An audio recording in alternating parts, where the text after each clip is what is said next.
The year of Shadow the Hedgehog must truly be upon us, because it seems like we can't go more than a couple of weeks without something cool and Shadow related to talk about. And honestly, I can't believe I slept on this for so long, because what I'm effectively covering here today is a Sonic Movie 3 prologue. Now, I'm not usually big on fan-made projects, and the reason for that is no matter how good a fan project is, the fact that it isn't canon usually frustrates the hell out of me. But Project Shadow? There's just so much about this movie covering Shadow's origin story that made it impossible to ignore. The production values, its faithfulness to the lore, and most importantly, the fact that it actually made me feel something. Something Sonic Team's interpretation of Shadow hasn't managed doing for me in a long time. Unless f***ing frustration counts as a feeling. But trust me, this will be some of the best Shadow you'll have seen for a while. But before we dive in, I have a quick announcement. Channel memberships are now live. You can get highlighted comments, your name in my video credits, and some awesome loyalty badges courtesy of the insanely talented Art Hollow.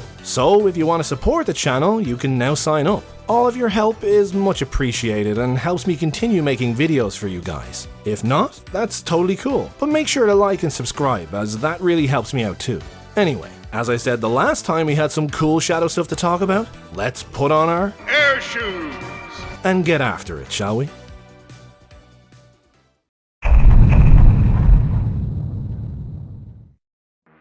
We open to the now iconic moonlit shot of Shadow, staring down on an unsuspecting city with disdain in his eyes. Timeline-wise, this really has to be him looking down over Radical Highway like in Sonic Adventure 2. But it's hard for me to shake that Shadow 05 style moon in the background as not meaning something more. I don't know, but either way, Shadow looks ready to crack some skulls. We're then taken 50 years into the past, where we get some exposition on Shadow's creation, explaining how he was originally built as the ultimate soldier for the United Federation, but that after the birth of Maria and learning of her illness, Gerald's plans changed. In order to replicate the healing properties of the ultimate life form and find a cure for his granddaughter, Gerald needed to figure out how to decode Shadow's DNA, while also keeping the United Federation happy with Shadow's progress. I really like the level of detail this synopsis goes into. It covers Gerald's trip to Angel Island, his research on the Master Emerald, and even how he created the Chaos Drives. There is, however, one aspect of his research that is suspiciously absent, and I'm very curious to see if it comes up later.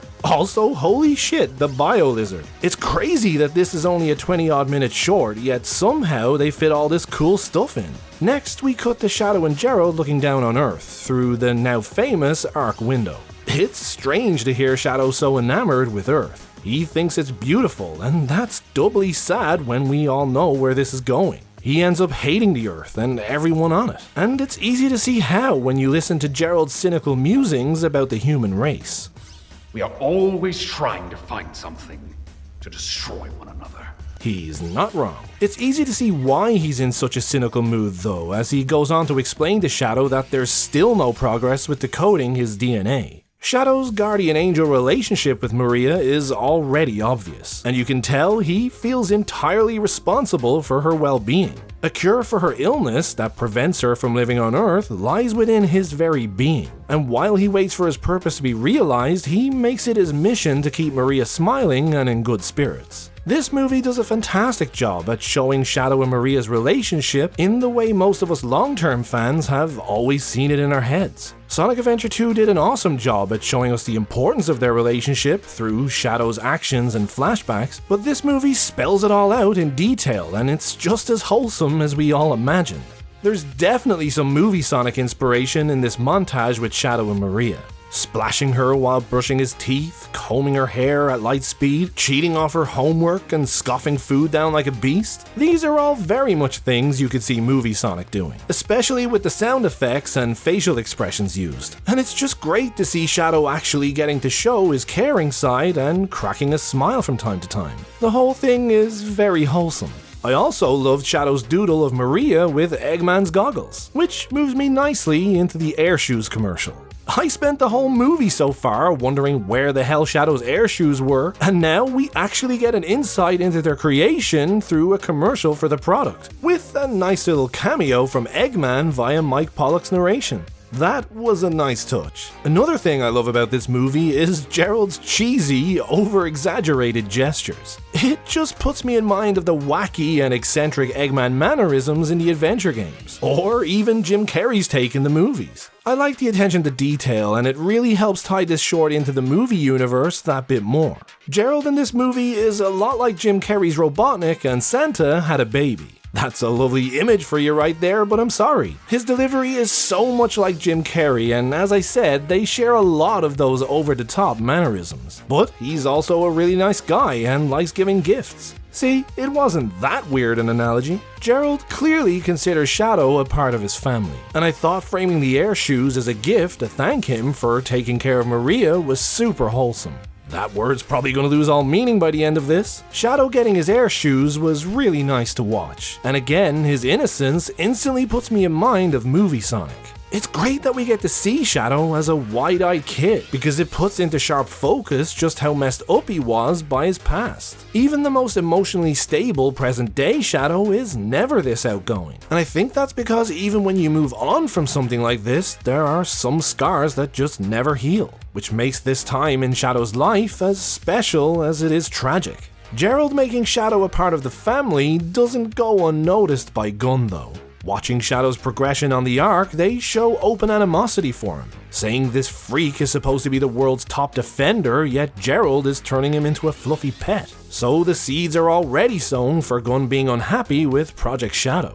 We then see this movie's version of the flashback from Sonic Adventure 2, with Shadow and Maria talking as they look at the Earth. Shadow talks about running around the planet, freely and without limits, but he says this with sadness in his voice, as he also talks about feeling trapped on the Ark and that he's afraid he may never get off it, which depressingly kinda sounds like he never thought he could save Maria. As far as Shadow's concerned, his purpose is to heal and protect humanity, but front and center in his mind will always be a cure for Maria, without which she can't survive on Earth and the two can never fulfill their dream of going there together. So him openly saying he doesn't think he'll ever get off the station shows just how scared he is at the very real prospect of letting her down. Maria tries to reassure him, saying that they will get to Earth, but Shadow is too afraid of failing and that he won't be able to save anyone. Consumed by his anxiety, he unwillingly triggers his untapped powers of time manipulation. He has absolutely no idea what's going on, and it kinda gives this scene a very unnerving energy, as he darts around the station in a panic, screaming for the professor, for anyone to help him. All while the slow, ominous sound of ticking time can be heard in the background. Staring at the stopped clock on the wall, Shadow doesn't know it yet, but he's just tapped into his chaos powers for the first time. Seemingly brought on by his emotions, what seemed like an eternity for him is mere milliseconds to everyone else. As Shadow grows, his powers seem to be becoming more and more chaotic, and Maria and Gerald are growing increasingly concerned for him. Shadow's problems continue as he starts waking from his sleep in a daze, unwillingly chaos snapping down the hall while trying to find the professor. It's pretty unnerving to think that this type of thing could have been in Shadow's past alongside the horrible things we already know. He was brought into the world differently to everyone else, and whenever something goes wrong with him, nobody seems to have any answers. He just ends up back in the tank again. It's kinda tragic to watch and makes it a lot easier to understand why Shadow ended up the way he did. He went through life as an experiment for the benefit of humanity, and in return, humanity took everything from him. With Shadow's powers becoming ever more unstable, Gerald decides to test them in the hopes that Shadow will learn to control them. After struggling initially, with some encouragement from Maria, Shadow uses what looks to be Chaos Spear. I have to say, it was nice in what is otherwise a pretty bleak situation to see Maria and Shadow's bond still shining bright in the darkness. Without these moments, this story would be totally depressing. Gerald also drops his Jim Carrey Robotnik here. I was not expecting this, but I was expecting not to expect it. So, it doesn't count. Meaning it was actually him who said it first. Honestly, I can't get enough of these movie references. It just makes this short feel more and more like an official tie-in. And based on how awesome it is, I feel that association is well deserved. Gunn has now seen Shadow is combat ready though. There was clearly growing frustration in Gunn with the whole project. And over time, with Shadow's powers growing, that frustration turned into paranoia. and the mission to purge the Ark of all with knowledge of the project begins. The orders? Bring Shadow and the Professor alive and eliminate the rest. That's messed up. The gun commander is moaning about human soldiers losing their lives, yet he shows no regard for human lives when ordering his troops to storm the Ark, and in the future they make armies of unmanned robots to fight for them, and then randomly send in human soldiers a few games later. But my point is, there were other routes to take here to minimize human casualties. But no, they would rather do the whole genetic experimentation for hire and murder those you hire to do said genetic experimentation afterward thing. Typical rogue government shit. This short just further proves in my mind that Gerald was not the bad guy of Sonic Adventure 2. Nah, he was a good man pushed too far. For me, the bad guy was always Gun. Another thing I enjoyed seeing in this movie is that Gerald can actually casually chat with Maria about science. As a Robotnik, she seems to be incredibly intelligent, able to understand and even contribute to the discussion. As she talks with Gerald about Shadow's powers and constantly changing DNA, Gerald has an epiphany.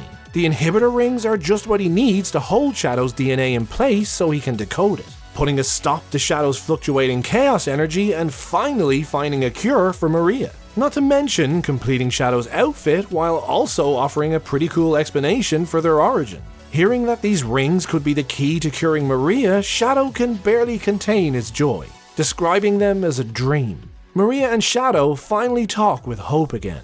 Maria saying that soon the Ark will just be a place where she used to live, and of course where she met her hero. And Shadow saying it will be the place where he got his purpose. But hope is just a cruel tease, as red pulsating alarms begin to sound and the Ark's shutters come down, snatching away their view of the Earth as if to spell out for them their dream is over. Gerald comes running in, warning them that the Intruders are after Shadow.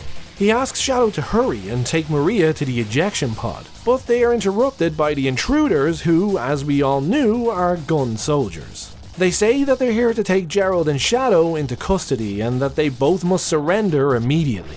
Gerald pleads with them to give him more time to save his granddaughter, insisting that he's done nothing wrong. But the gun soldiers aren't taking no for an answer, and imply the use of force if they don't come quietly.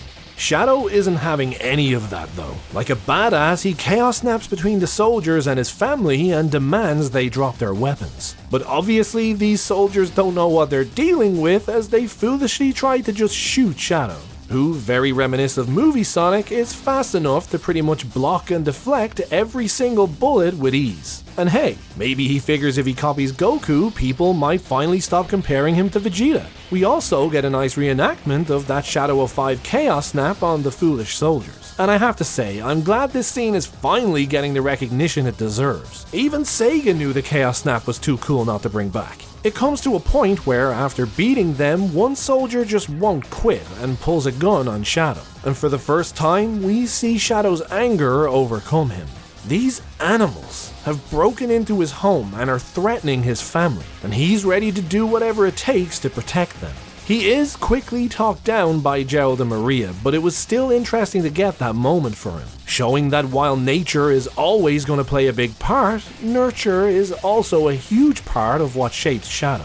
As he races with Maria to the escape pod, we get this cool scene where, in the blink of an eye, Shadow leaves Maria suspended in midair while he darts around in manipulated time, beating down the soldiers. Due to his new inhibitor rings though, overusing his powers is causing Shadow issues, so the two dip inside the escape pod room to hide and wait for Gerald. But once again they are discovered by soldiers, and Shadow is forced to push himself too far to hold them off. He is literally helpless and about to be gunned down when Maria f***ing bodies the soldier to save him. I really like this. It shows that unbreakable sibling bond that Shadow and Maria share. Not only will Shadow protect her, but she will also protect him. It makes her super f***ing brave and also gives a good reason she has been seen as resisting by the soldiers. Maria picks up a weakened Shadow and places him in the escape pod. He pleads with her to let him out, but she won't. This scene was actually tough to watch. I've seen Maria give Shadow this pep talk a million times. Honestly, to the point where I'm kinda numb to this scenario. But here, we get to hear Shadow beg and plead with her not to send him away. That he can't leave without her and he wants to stay and protect her. It was legitimately tough to watch, which caught me completely off guard. Since obviously Maria can't go with him as she wouldn't survive on Earth, she makes Shadow promise her that he will fulfill his purpose and help humanity, and he reluctantly accepts. She gives her iconic line, "Sayonara, Shadow the Hedgehog." But just as she's about to pull the lever and get Shadow to safety, she is held at gunpoint by the last remaining soldier. He orders her to step away or he'll shoot, but Maria doesn't step away. Shadow is now manic in the pod behind her, begging her to stop, begging her to do what the soldier says. He's trying to break through the glass, but he's still too weak from overusing his powers. And Maria does what we all knew she was going to do right from the very beginning. Gives her own life to protect Shadow.